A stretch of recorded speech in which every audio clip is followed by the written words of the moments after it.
Harsha, good morning. Good morning Ashish. शुरुआत विप्रो के साथ करेंगे। कंपनी ने एक दरअसल स्ट्रेटेजिक डेवलपमेंट अनाउंस की है कि ये दरअसल अपने बिजनेस को अब 4 स्ट्रेटेजिक ग्लोबल बिजनेस लाइंस के तहत बांटते हुए दिखाई देंगे। ये बेसिकली क्लाइंट प्रायोरिटीज के साथ अपने आप को अलाइन कर रहे हैं और ये इनको अनुमान यही है कि इस पर्टिकुलर मूव से जो इस समय इमर्जिंग अपॉर्चुनिटीज है और हाई ग्रोथ एवेन्यूज हैं उसको चेस करने का मौका मिलेगा और उसके साथ काम करने का मौका मिलेगा। उस लिहाज से क्लाउड है, एंटरप्राइज फ्यूचरिंग है, इंजीनियरिंग एज है और कंसल्टिंग है। ये 4 दरअसल ग्लोबल बिजनेस लाइंस इन्होंने आइडेंटिफाई की है जिस पर अब कंपनी अलग तरीके से काम करती हुई दिखाई देगी। आपको याद होगा कि विप्रो में जो मैनेजमेंट चेंज हुआ था, जब वो फ्रेंच सीईओ थियरी डेलापोर्ट को ऑनबोर्ड किया था, तब भी एक बड़ा बिजनेस रिस्ट्रक्चरिंग को अनाउंस किया गया था और इन्होंने 4 स्ट्रेटेजिक मार्केट यूनिट रखी थी और 2 ग्लोबल बिजनेस लाइंस रखी थी। उसके बाद ये दूसरी रिस्ट्रक्चरिंग है जहां पर अब 4 ग्लोबल बिजनेस लाइंस पर दरअसल कंपनी अपने बिजनेस और ऑफ कोर्स क्लाइंट्स को चेस करती हुई दिखाई देगी। हालांकि पिछली रिस्ट्रक्चरिंग जैन 21 से इफेक्टिव थी और उसके बाद हमने देखा था कई बड़े लोग भी निकल कर गए थे। इस रिस्ट्रक्चरिंग का कितना फायदा कंपनी उठा सकती है इस तरह के मैक्रो एनवायरनमेंट में, वो देखना ज्यादा जरूरी होगा, तो वो स्टॉक आप रेडार पर रखेंगे।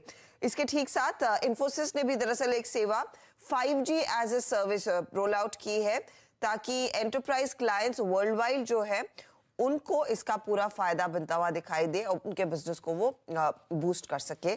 तो ये भी एक अपॉर्चुनिटी इन्फोसिस ने आइडेंटिफाई की है। मैस्टेक भी आज रेडार पर रहेगा। तो आईटी कंपनियों को रिलेटेड आज कई सारी खबरें हैं।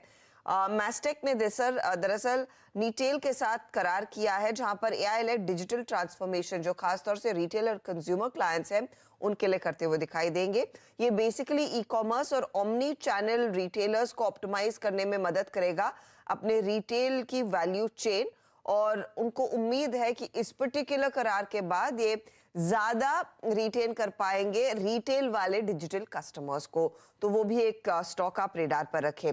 इसके अलावा जी एंटरटेनमेंट एनएससी की तरफ से अपडेट आ चुका है कि जी दरअसल इसके एफएनओ के कॉन्ट्रैक्ट्स मई के बाद भी जारी रहेंगे क्योंकि आपको याद होगा वो आईबीसी में मामला पहुंच रहा था इंडसइंड बैंक की अपील पर और फिर एपेलेट ट्राइब्यूनल ने ऑफ कोर्स उस मामले में जी को राहत दी। तो अब इट्स बैक टू नॉर्मल, ये वायदे का हिस्सा बना रहेगा।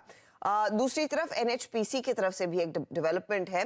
Cabinet committee of economic affairs ने दरअसल 2800 मेगावाट का दिबांग मल्टीपर्पज प्रोजेक्ट जो अरुणाचल में लगने वाला है 1600 करोड़ तक का इन्वेस्टमेंट वहां पर अप्रूवल दे दिया है। ये प्रोजेक्ट पार्शली एनएचपीसी द्वारा डेवलप किया जाएगा। वैसे प्रोजेक्ट का साइज बड़ा है लेकिन इनिशियल इन्वेस्टमेंट की जो खबर आई है वो करीब 1600 करोड़ की है। तो वो स्टॉक एक पॉजिटिव और कल जाते जाते हमने देखा था पावर रिलेटेड स्टॉक्स में वैसे भी सरकारी कंपनियों में खास तौर से तेजी देखने को मिली थी। तो ये स्टॉक आप रेडार पर रखेंगे। स्पाइस जेट के लिए डेवलपमेंट है। बोर्ड की कल बैठक थी। बोर्ड ने करीब $100 मिलियन यानी कि करीब 829 करोड़ के जो ड्यूज है उसको रिस्ट्रक्चर किया है। इसके तहत कार्लाइल एविएशन पार्टनर्स के हाथ दरअसल 7.5% का स्टेक स्पाइस जेट में और स्पाइस जेट के कार्गो बिजनेस में आता हुआ दिखाई देगा। तो ये फिलहाल एक इंपॉर्टेंट डेवलपमेंट और कल स्टॉक वैसे भी फोकस में था, तो इस पर भी आज नजरें हैं। रखिए इन तमाम स्टॉक्स को अपने रडार पे। क्विकली छोटा सा ब्रेक के उस पर लौटूंगा आज के इवेंट्स कैलेंडर और कमोडिटी करेंसी मार्केट।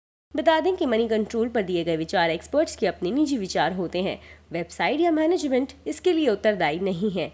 यूजर्स को मनी कंट्रोल की सलाह है कि कोई भी निवेश निर्णय लेने से पहले सर्टिफाइड एक्सपर्ट की सलाह लें।